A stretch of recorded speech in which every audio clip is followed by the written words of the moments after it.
جنت کے اندر رضوان ہے، ہم نے مان لیا۔ آپ نے کہا جنت الفردوس ہے، ہم نے مان لیا۔ آپ نے کہا 7 جنتیں ہیں، ہم نے مان لیا۔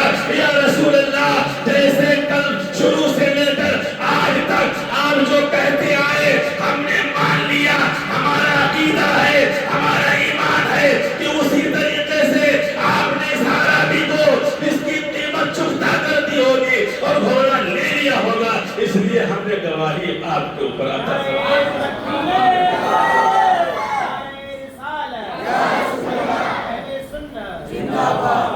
یا رسول اللہ علیہ السلام، جیسے ان ساری چیزوں کے بارے میں آپ نے فرمایا آمنا، ہم ایمان لائے، صدقنا، ہم نے تصدیق کر دی، اسی طرح ہمارا ایمان اور عقیدہ ہے کہ آپ نے اس اعرابی کی پوری قیمت کر کے گھوڑا خرید لیا۔ اب سنیے اللہ کے رسول کا تصرف اور یہ فیصلہ اور مسئلہ اللہ نے بنایا کہ تہمت ہو یا زناکاری کی گئی ہو، زانی ہو، وہ عدالت میں آیا ہو اور اس نے کہا ہو کہ میں نے زنا کیا، یا کسی نے آ کر کے کہا ہو عدالت میں کہ میرے اوپر فلاں نے تہمت لگائی، تو یہ اللہ کا قانون ہے کہ اس کو 2 گواہ دینے پڑیں گے۔ پھر قاضی اور مفتی آگے کو بات بڑھائے گا، اگر ایک گواہ ہے اور ایک گواہ نہیں ہے تو پھر بات اس کی وہیں پہ روک دی جائے گی، یا تو 2 گواہ ہوں، مرد 2 ہوں، باشرہ ہوں، یا پھر ایک مرد ہو اور ایک مرد نہیں ہے تو اس ایک مرد کے عوض میں 2 عورتیں گواہ ہوں، یعنی کہ 3 لوگ ہوں، تب جا کر کے گواہی معتبر ہوگی۔ یہ قانون ربی ہے، یہ اللہ کا فیصلہ ہے کہ کوئی معاملہ ہو 2 گواہ، لیکن دیکھیے قانون ربی کو بدلنے والے کون ہیں؟ اللہ کے فیصلے کو بدلنے والے کون ہیں؟ اللہ کے حکم کو بدلنے والے کون ہیں؟ اللہ رب العزت کے پیارے محبوب صلی اللہ علیہ وسلم نے ارشاد فرمایا، اے خزیمہ، آج تم نے ان ساری چیزوں کو دیکھ کر کے تم نے ہمارے اوپر جو ہے گواہی دے دی ہے، ہماری خرید و فروخت پر گواہی دے دی ہے۔ اے خزیمہ، آج سے گواہ ہو جاؤ، جب بھی کوئی معاملہ ہوگا شریعت کا، وہاں اگر 2 گواہوں کی ضرورت ہوگی تو تم جہاں پر موجود ہوگے تو اللہ رب العزت آج سے تمہاری ایک گواہی اکیلی نہیں ہے، بلکہ ایک گواہی اللہ نے آج سے تمہاری 2 مردوں کے مقابل میں رکھ دی ہے۔ گویا کہ دوسرا دے تو ایک ہی گواہی، لیکن حضرت خزیمہ اگر گواہی دے تو ان کی 2 مردوں کے برابر گواہی ہوگی۔ فوراً اللہ کو ہونا چاہیے تھا، اللہ رب العزت فوراً ارشاد فرماتا، اے جبریل امی کہاں چلے گئے ہو؟ اے جبریل امی اٹھو، ارے جاؤ مدینہ مکرمہ کی سرزمین پر، دیکھو یہ محمد ابن عبداللہ میرا محبوب یہ کیا کر رہا ہے، یہ تو میرے بنائے ہوئے فیصلے کو بدل رہا ہے، یہ تو میرے بنائے ہوئے فیصلے میں تبدیلی کر رہا ہے۔ لیکن اللہ نے ایسا نہ کیا۔ اللہ کا ایسا نہ کرنا اس بات کی دلیل ہے کہ جو میرا محبوب فیصلہ فرما دے وہی میرا فیصلہ ہے، جو میرے محبوب کے فیصلے کو مانے وہی ایمان والا ہے، اور جو میرے محبوب کے فیصلے کو نہ مانے وہ ایمان والا نہیں ہو سکتا ہے۔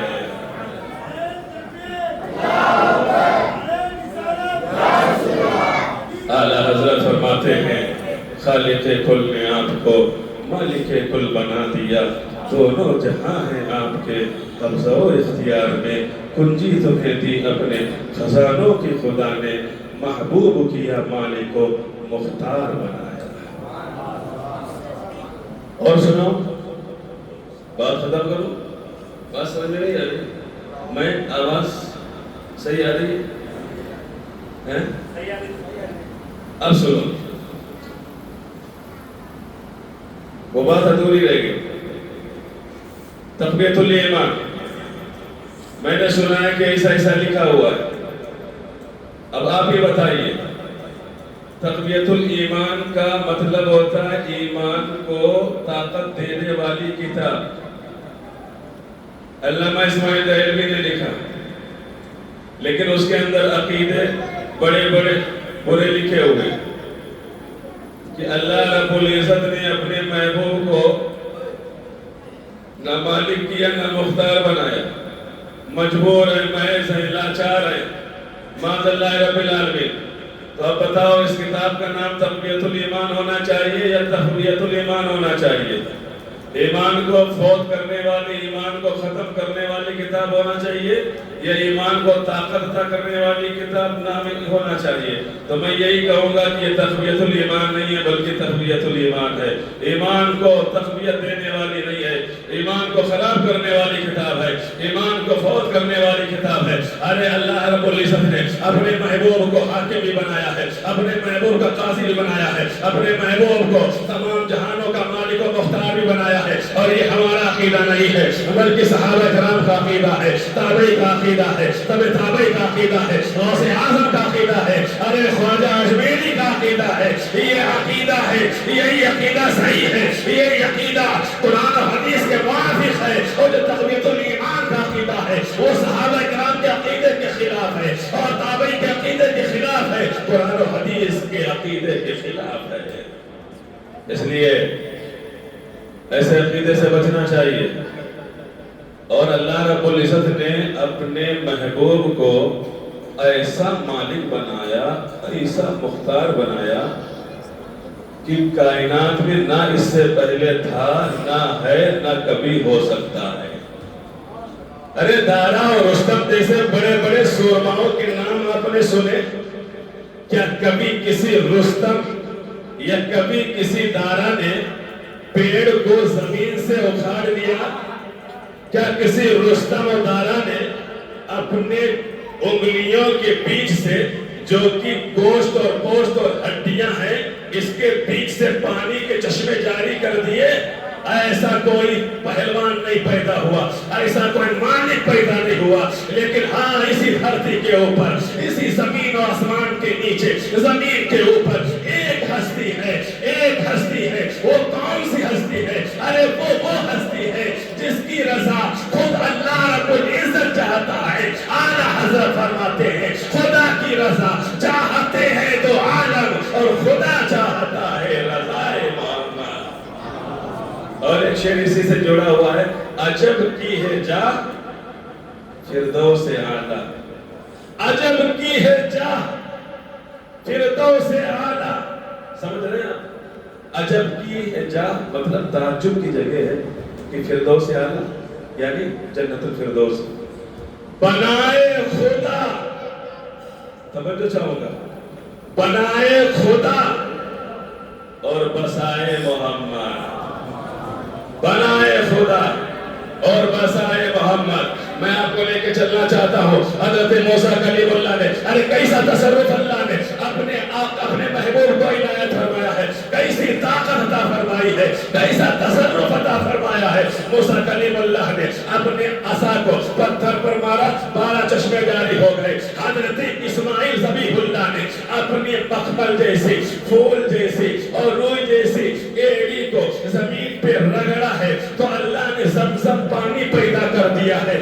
اب میں کہہ سکتا ہوں یہاں پر، اور یہ زبان یہ جو ہے ذہن میں بات آ سکتی ہے، کوئی کہہ سکتا ہے کہ پتھر سے پانی نکلنا یہ عادت ہے، کیونکہ پہاڑ کٹتے ہیں، پڑتے ہیں، پتھر توڑتے ہیں، آبشار نکلتے ہیں، جھرنے جاری ہو جاتے ہیں، تو پتھر سے پانی نکلنا عام سی بات ہے۔ زمین سے حضرت اسماعیل ذبیح اللہ نے پانی نکالا، کوئی کہہ سکتا ہے کہ عادت ہے، زمین سے جو پانی نکلتا ہے اس میں محمد الرسول اللہ کا کیا کمال ہے۔ ارے موسیٰ اور پھر محمد الرسول اللہ کے درمیان میں کیا رہا؟ جیسے موسیٰ نے کیا ویسے رسول اللہ نے کیا، جیسے اسماعیل ذبیح اللہ نے کیا ویسے آمنہ کے لال نے کیا، جیسے موسیٰ اسماعیل نے کیا ویسے عبداللہ کے لتے جگر محمد الرسول اللہ نے کیا۔ ارے اس نے کمال کیا ہے تو اللہ رب العزت نے کمال کی اعلیٰ حد کے اوپر اپنے محبوب کو پہنچا دیا۔ اے میرے محبوب، جب صحابہ تمہارے سامنے آئیں گے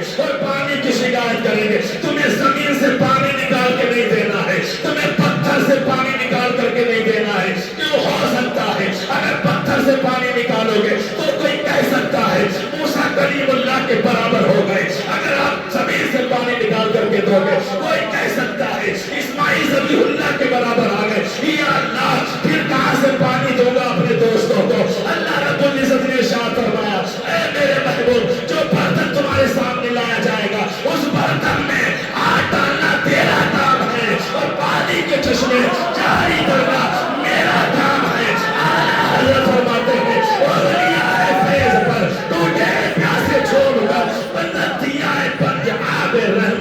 جاری بار بار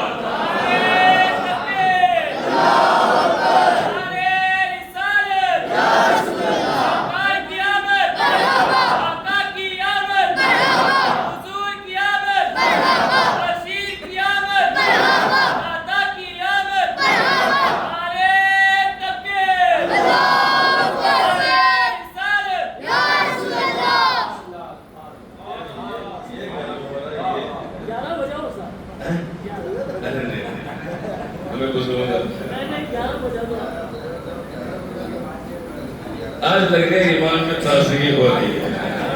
اللہ سب کے ایمان کو ہمیشہ روز بروز ترقی عطا فرمائے.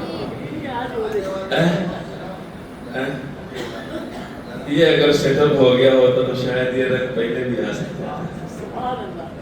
خیر اللہ سب لوگوں کو سلامت رکھے, خوش رکھے, اس بستی کو ہمیشہ آباد رکھے.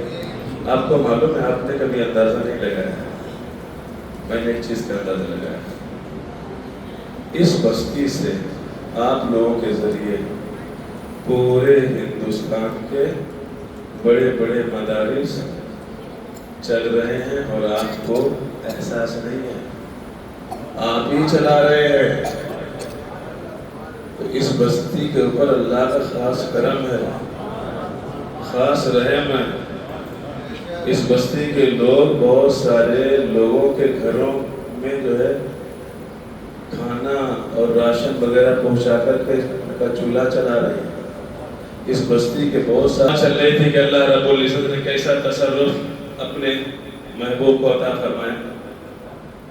پھر کیا ہوا؟ ایک بار کا معاملہ نہیں ہوا.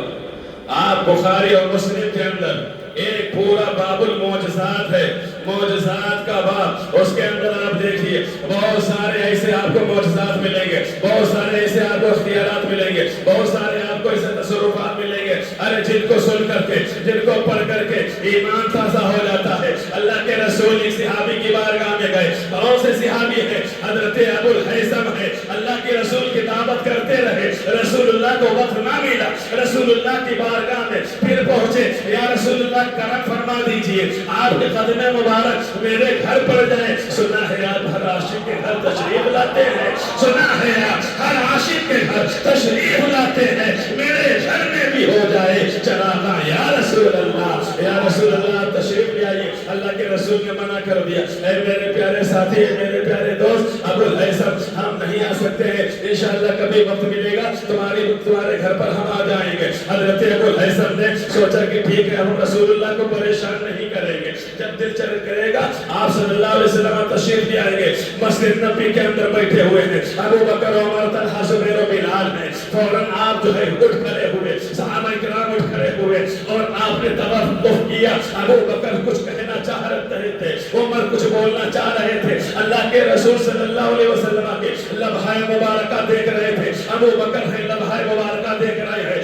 عمر لمحہ مبارکہ دیکھ رہے ہیں, طلحہ لمحہ مبارکہ دیکھ رہے ہیں. یا رسول اللہ کچھ چوکش کرے, کیا فرما رہے ہیں؟ کسی کے گھر جانا ہے یا کوئی حکم فرمانا ہے, کوئی حدیث دینا ہے یا کوئی وحی آئی ہوئی ہے اس کو سنانا ہے. اللہ کے رسول صلی اللہ علیہ وسلم کے صحابہ, اتنے بڑے بڑے صحابی, ابو بکر, عمر, طلحہ, زبیر جیسے بڑے بلند پائے کے بزرگ ہیں, رسول اللہ کی بارگاہ میں سر کو جھکائے ہوئے ہیں, ہاتھوں کو ناک کے نیچے باندھ کر کے, اپنے جسم کو جھکا کر کے رسول اللہ کے چہرے مبارکہ کے ہونٹ کو دیکھ رہے ہیں. رسول اللہ کچھ فرمائیں گے, اللہ قربان چاہیے. ابو الہیثم کے اس دن جو ہے قسمت کا ستارہ عروج پر تھا. رسول اللہ کے لمحہ مبارک کھلتے ہیں تو کون سا نام تھا؟ رسول اللہ کے لب کھولے تو لب جب کھولے تھے تو نام آیا تھا ابو الہیثم. جیسے ہی ابو الہیثم کا نام ابو بکر نے سنا تھا, یا رسول اللہ کیا حکم ہے ابو الہیثم کے لیے؟ ابو الہیثم کو بلا کر کے لایا جائے یا ابو الہیثم کے گھر میں جایا جائے, کیا حکم ہے ابو الہیثم کے لیے؟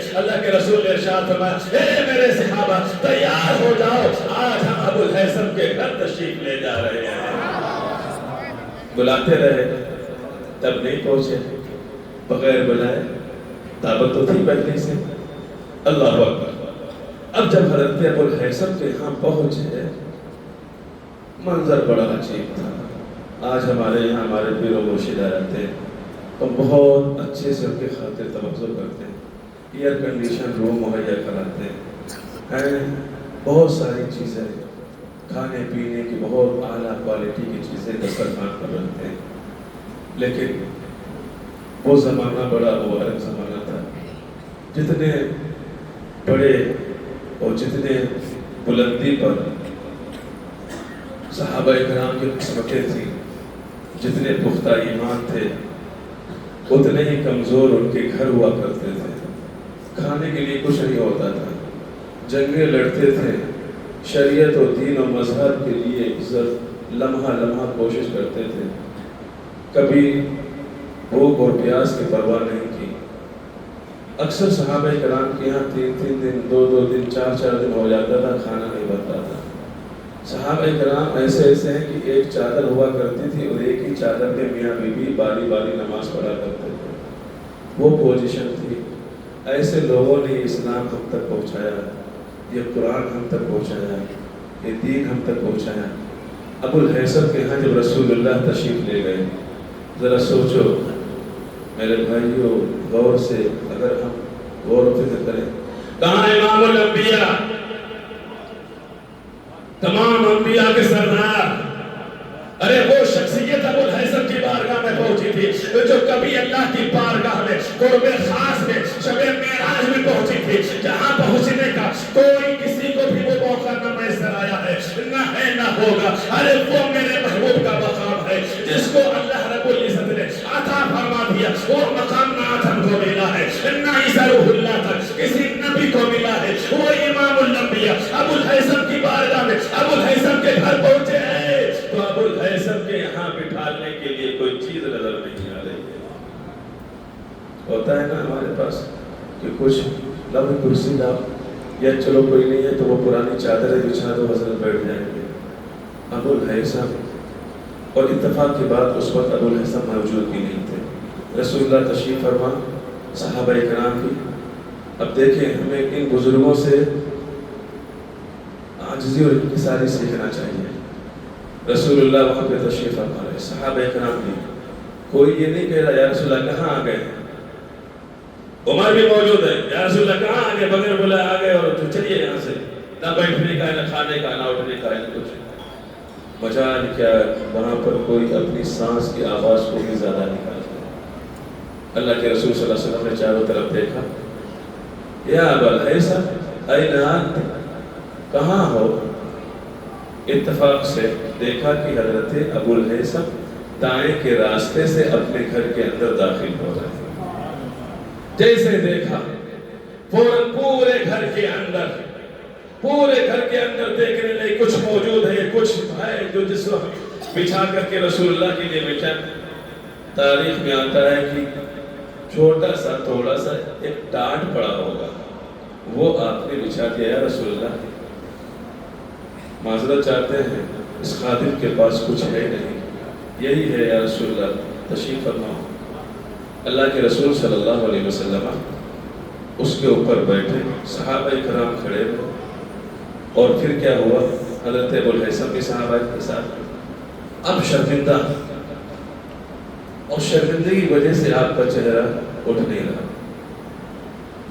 تھوڑا توقف کے بعد حضرت ابو الحیثم بولے، جب شرمندگی برداشت نہ ہوئی، یا رسول اللہ علیہ وسلم معذرت چاہتا ہوں، آج اس خادم کی ہاں کچھ ایسا نہیں ہے، کھجور بھی نہیں ہے جو آپ کی بارگاہ میں پیش کروں۔